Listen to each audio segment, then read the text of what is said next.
Oke. Mungkin sebelum kita masuk ke trade venture, Ci Olive dengar nggak sih mengenai kasus-kasus penipuan yang sekarang sedang hot dan kira-kira ada komen nggak sih mengenai kasus-kasus ini dan kira-kira tips untuk penonton what to do supaya menghindari lah scam-scam, membedakan antara yang benar dan yang bodong lah gitu. Ada tips nggak nih? Oke, jadi sebenarnya tuh kayak gini ya, scam ya, kita sebutnya scam, bukan cuma yang kemarin kasus afiliator, tapi juga robot trading dan lain-lain. Ini kan Iya. awal mulanya sebenarnya karena pandemi ya, pandemi Hmm. tahun 2020. Orang Ya. tuh yang bisnis, mereka bisnisnya tutup, PSBB ketat kan, duitnya Hmm.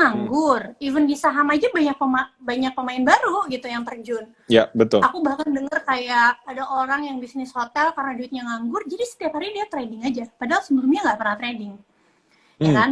Nah itu saham, mungkin terus tiba-tiba muncul aset-aset lain yang bisa kasih return besar. Waktu itu Ya. contohnya adalah kripto gitu ya. Abis kripto selesai mungkin orang cari lagi apa nih. Ditambah juga efek domino dari sosial media, terutama yang TikTok ya kita sebut, lagi ngebum-ngebumnya gitu.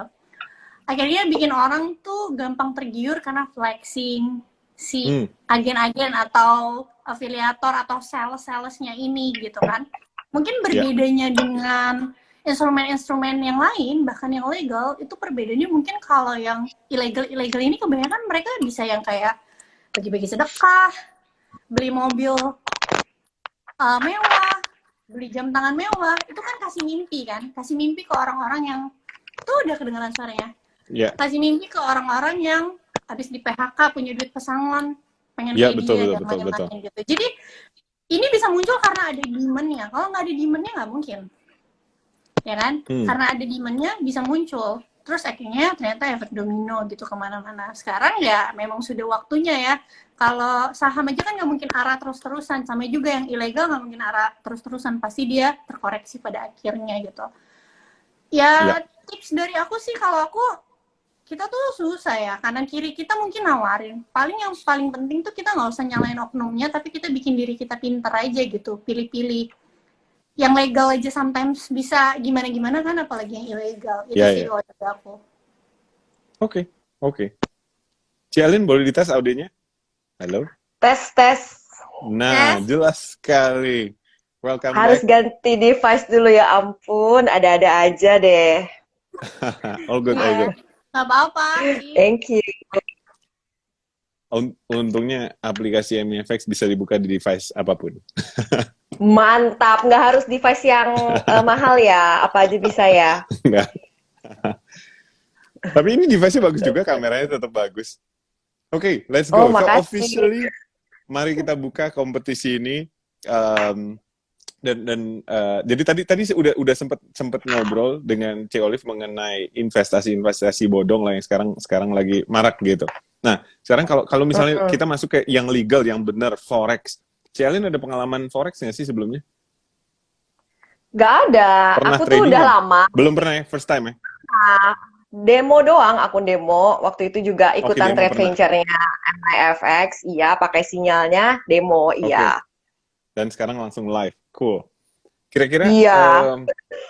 mungkin kalau nanya Cialin yang belum pernah trading live, kira-kira strateginya gimana? Kan memang kita trading menggunakan signal, tapi Mm. kira-kira ada gambaran nggak apa yang akan dilakukan, bagaimana sebagai seorang newbie, pemula atau orang baru lah, terjun mau trading forex nih? Mungkin bisa di-share Oke, sedikit. kayak yang pasti sih masuk posisinya jangan kegedean lotnya ya. Maksudnya Oke, oke. biar kalau ada volatilitas harga itu nggak ngegerus semua duit aku yang ada di account itu. Ya. Nggak kena margin call ya istilahnya. Jadi Mhm. sebenarnya volatility forex itu kayaknya tuh bisa diimbangi kalau kita itu masuknya itu pas posisinya gitu. Dalam artian porsinya tuh nggak Ya. kegedean atau jangan sampai kayak di saham gitu. Di saham kan kita all in gitu kan. Jangan, kalau di forex dikit aja karena kan dia lebih volatil kan Ya. gitu-gitu biar nggak sentuh habis modal kita kayak gitu. Terus persiapan aku adalah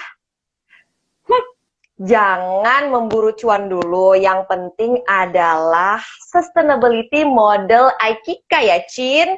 Jangan sampai Habibah, jangan sampai habis itu dulu sih di kepala aku.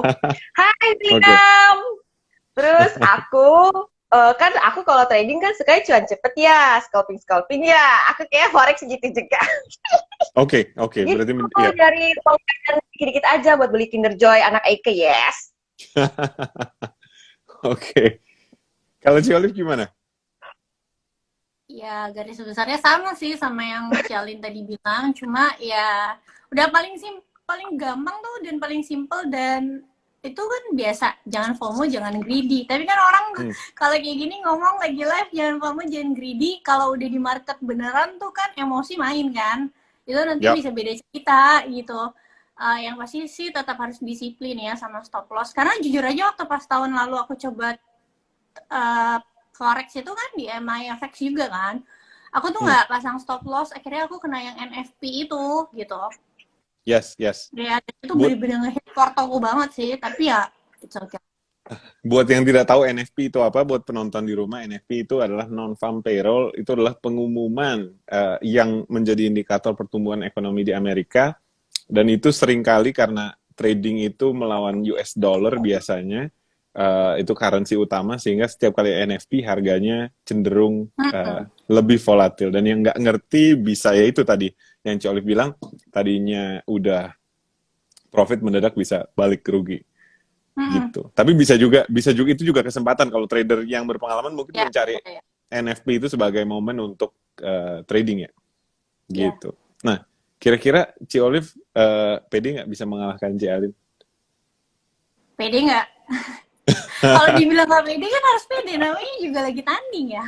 Betul. Olive itu secara emosional lebih terkontrol daripada Eike, dan dia disiplin orang. Tahu. Oke. Berarti yang satu yang lebih kalem, lebih terkontrol, yang satu lebih menggebu-gebu, lebih agresif gitu. Kelihatan nggak yang mana yang FOMO coba kira-kira? Sebenarnya cuma ini sih beda risk profile aja.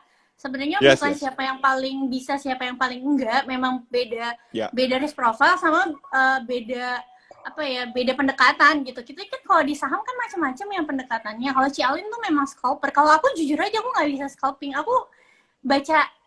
Aku even satu kali pun nggak pernah baca yang namanya running trade karena aku nggak ngerti gitu. Jadi nggak ada yang di sini, nggak ada yang paling hebat, nggak ada yang paling nggak, karena masing-masing ada pendekatannya. Aku di scalping juga ada kelemahannya, Cici juga mungkin kelemahannya untuk hold kayak aku, dia nggak sabar gitu. Oke, kalau Ci Olive ngelihat sebenarnya kan kalau melihat chart, melihat sekilas experience tradingnya mirip nggak sih sama saham? Menurut Ci Olive? Menurut aku ya, experience tradingnya enggak sih. Tapi nggak tahu ya, mungkin karena tahun lalu entah akunya yang salah. Tapi sebenarnya kalau chartingnya tuh mirip ya. Bahkan kayak kadang nih aku jujur aja bilang kayak technical analisisnya di forex itu lebih kepake daripada di saham-saham tertentu yang ada di IHSG gitu. Apalagi kan kalau di saham kita nggak perlu baca broker summary gitu-gitu. Marketnya juga campur sama market luar, jadi lebih liquid dan lain-lain gitu. Cuma jujur yang belum aku nyamannya volatilitasnya aja, mungkin ya itu tadi, karena aku nggak biasa main cepat itu tadi. Mungkin kalau yang kayak udah kayak Cialin lebih bisa tahan tuh di market yang kayak gitu, gejolak gitu kan. Kita kan kalau mau jago teori juga, teknikalnya sejago apapun, kalau kalahnya sama emosi kan, nomor satu kan sebenarnya emosi kan. Ya, betul, setuju. Nomor satu emosi. Kalau Cialin gimana komennya? Apakah sama nggak sih sama saham? Atau maksudnya mirip nggak sih setelah melihat gitu kan? Kan sekarang berarti apalagi udah trading demo gitu. Jadi ada gambaran. Gimana kira-kira? Sejujurnya beda sih pastinya kan. Nggak ada running trade kan? Forex kan? Nggak ada kan? Iya, nggak ada. Nggak bisa baca bit over kan? Nggak ada. Terus nggak bisa dibisikin bandar kan? Bandarnya Jerome Powell sama pastinya beda ya, berarti mengandalkan pure strategi ya kan, gitu. Dan pertimbangan risk reward itu. Dan aku mau mencoba sinyal dari MIFX MIFX, Amrit. Waktu itu kan aku Yes. coba kan, pas lagi aku Hmm. ikut Trade Venture kan. Ya udah, aku benar-benar kayak plek-plek gitu, kayak execute, nggak aku apa-apain. Waktu itu cuan sih, tapi nggak tahu ya kalau tanding kan ada pressure ya. Ada Kemarin kan pressure, cuma betul. coba Betul. doang. Nah, coba Betul. kita lihat. Tadi kan aku ngobrol sama MIFX, katanya sinyalnya sih dikurasi gitu. Oke, let's see gitu. Iya, iya. Iya. Dalam Nah, ini juga mungkin nanti stable gitu sinyalnya. iya tuh, setuju banget sama yang Cialin bilang. Soalnya kan mungkin dulu juga pas tahun lalu itu aku coba juga aku nggak ngikutin signal kan. Well sih, karena kan peraturan dari trading ini juga harus ikutin signal kan. Yang Dari sudah kompetisi ya. Yes, Cialin yes. bilang sudah dikurasi, bahkan dikurasinya juga sampai 2 kali ya Cialin. Iya, Jadi benar. mungkin sekali lagi buat penonton supaya yang baru bisa tahu, mereka akan dual forex dengan modal yang sama, masing-masing $1.000, dan mereka harus trading menggunakan trading tools MIFX, namanya MIFX Trading Signal. MIFX Trading Signal ini basically trade plan yang sudah ada. Jadi ketika kita masuk posisi, kita sudah ada SL-nya di mana dan TP-nya di mana, sehingga memudahkan sebenarnya pemula untuk trading. Dan kontestan kita ini boleh mengubah either SL-nya atau TP-nya, salah satu, pilih salah satu, untuk membuat trade plan sesuai dengan analisa teknikal atau analisa apapun mereka sendiri gitu. Jadi kembali lagi tadi ada komen bahwa ada signal dan signal dikurasi. Signal itu datangnya bukan dari MIFX, dari sumber-sumber berbeda. Mereka melakukan analisa, mereka ada sumbernya di situ, ada performance-nya juga. Dan based on signal yang performing itu, nah performance itu juga di-share supaya kita yang trading bisa tahu apakah signal ini lagi perform atau tidak gitu kan, mau ditiru apa tidak gitu. Iya, betul. Sorry, kembali lagi tadi. Si Olive jadi cerita tadi kalau waktu melihat signal-signal yang ada itu menurut si Olive itu maksudnya oke atau perlu diedit atau gimana nih? Oke. Jadi kan aku kan semenjak kemarin MIFX nawarin buat trade venture, aku coba lihat-lihat signalnya kan. Aku tes back gitu. Enggak semua aku tes, ada beberapa aja. Sama tapi aku liatin gitu satu-satu. Pertama mungkin aku lihat kan kalau nggak salah ada 3 signal ya yang dipakai ya dari tiga pihak yang berbeda gitu kan. Seperti yang tadi Amrit bilang kan kalau nggak salah signalnya bukan dari MIFX tapi dari third party. Bukan, ada 3 betul. Jadi, betul. Ini yang mungkin teman-teman yang belum terjun ke forex perlu catat bahwa signalnya tuh bukan MIFX yang kasih, jadi jangan takut kayak ngapain MIFX kasih signal, kan pasti pengennya kita kalah, nggak gitu karena ada third party-nya. Terus aku lihat ada beberapa yang risk reward-nya kurang menarik. Ada satu sebenarnya yang aku suka, dia lebih ke swing trading, mungkin itu lebih cocok sama risk profile aku gitu. Tapi kan karena ini mungkin kita kompetisi ya dan waktunya juga 2 minggu, jadi ya tetap harus kalahin ego kan, nggak bisa maksa yang itu gitu. Itu sih. Tetap harus, menurutku harus perlu dikurasi ya, kayak misalnya aku lihat mungkin batas SL atau TP-nya gitu. Oke. Menjawab pertanyaan tadi ada yang nanya bisa ikutan bareng apa enggak? Bisa, nanti ada ini follow di IG MIFX. Nanti akan diajak ikutan, bisa pakai akun demo, nggak perlu pakai akun live, walaupun kedua kontestan kita ini menggunakan akun live. Yang mau ikutan di rumah bisa pakai akun demo, bisa nyobain signal juga, bisa tahu rasanya trading seperti apa dengan dana virtual. Tapi kalau profit tidak bisa di withdraw, gitu ya. Rugi juga nggak usah bayar. Oke, Cialin mungkin nanya, kalau misalnya bisa dapat OVO dari MIFX. Oh yes, betul, ada hadiahnya. Ada hadiahnya kalau signalnya itu yang profit terbesar nanti akan mendapatkan hadiah OVO. Silakan lihat di IG kita. Gue malah nggak tahu promonya. Los juga dapat loh. Oh, Los juga dapat ya? Oh, Los terbesar juga dapat. Baik kan, MIFX. Nggak dapat. Los menang juga dapat loh kalau buat teman-teman yang ikutan loh. Nanti ya. Lumayan buat THR, Ci. Iya. Emberan kan main banget. Buat buka akun live. Asik. Iya kan, daripada THR dibelanjain, lebih baik dipakai buat trading. Selama dana darurat dan proteksi dan segala macam udah ada ya. Jadi, oke, mungkin pertanyaan berikutnya untuk Cialin, kalau misalnya kita melihat produk-produk yang ada, kira-kira ada produk-produk yang lebih menarik daripada yang lain nggak sih untuk Cialin? Apakah misalnya udah ngeliat nih, oh gue pengen trading yang ini nih, atau pengen trading yang ini gitu? Atau belum tahu, bener-bener itu cuma simbol-simbol doang dan nggak ada yang, belum ada yang pilihan lah. Pairnya ya. Oh, Yes. aku nggak mau trading oil karena sangat dipengaruhi oleh Putinsky, dan aku nggak mau Yes. trading gold karena sangat dipengaruhi oleh Putin dan Jerome Powell juga. Jadi aku mau pilih currency yang Wallace aja, ya, yang kalem. Yang kalem, oke. Itu betul juga guys. Termasuk gue sendiri lagi trading, gue kemarin baru kena loss di oil yang lumayan besar. Jadi oil lagi sangat-sangat unpredictable. Kalau mau yang predictable ya lebih baik forex. Oke, kalau Ciolif gimana? Sama atau dari mungkin dari pilihan pairs forex yang ada pilihankah yang lebih favorit?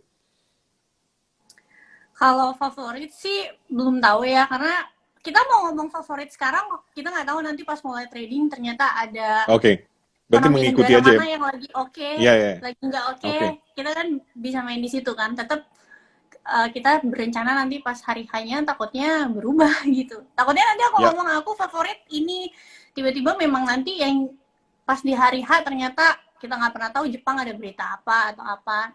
Ya. Oke, mungkin sedikit tips. Kalau dari aku, kita melihat sebenarnya euro dan pound sterling itu sebenarnya spreadnya paling kecil ya. Jadi itu Ya. seringkali menjadi favorit karena spread itu kan menentukan selisih Betul. harga beli dan jual, itu menentukan sebenarnya handicap kita. Jadi kalau mau, tapi dan belakangan ini aku trading pound sterling lumayan. Yang cross pair, jadi pound sterling dengan yen itu lumayan banget hasilnya so far. Tapi memang Di itu akun gue. untuk pemula ya. Better memang cari yang spreadnya rendah nggak sih? Betul. Kayak istilahnya kalau kayak kita misalnya di saham gitu, tradingnya tuh yang kayak di blue chip aja gitu, yang pergerakannya juga nggak terlalu volatil gitu. Walaupun tapi ada juga orang yang nggak sabar nunggunya, misalnya kayak euro USD, pound sterling USD, biasanya nggak sabar gitu nunggunya. Ya itu untungnya kecil, tapi ya itu lebih predictable. Tapi Kebetulan ya kalau kata dia si Alif yang dicari apa namanya, yang dicari itu maksudnya konsistensinya kan ya, Cialin ya, bukan kayak kayak cuan gede nanti lossnya juga gede gitu. Ya. Iya, aku mau alon-alon asal kelakon Cie. Bisakah aku kalem? tapi bener loh. Aku waktu pertama kali bergabung di MFX kan tradingnya demo kan. Waktu demo kayaknya wah gampang banget gitu kan. Kayaknya begitu live emosi masuk berbeda sih. Ya, dan mungkin ya itu ya karena efek leverage. Nah, kalau misalnya kira-kira melihat signal yang ada nih, kalau melihat money management, mungkin kita kali ini gantian Ciolif duluan. Kalau melihat money management di forex kan duit kita 1.000 nih, dan per posisi itu kurang lebih marginnya butuh 100 gitu. Nah, kalau menurut Ciolif $1.000 itu cukup nggak sih dengan melihat bahwa untuk satu posisi itu kita perlu uang $100, jadi kurang lebih 10% kan pemakaiannya. Itu oke nggak menurut Ciolif kalau untuk trading?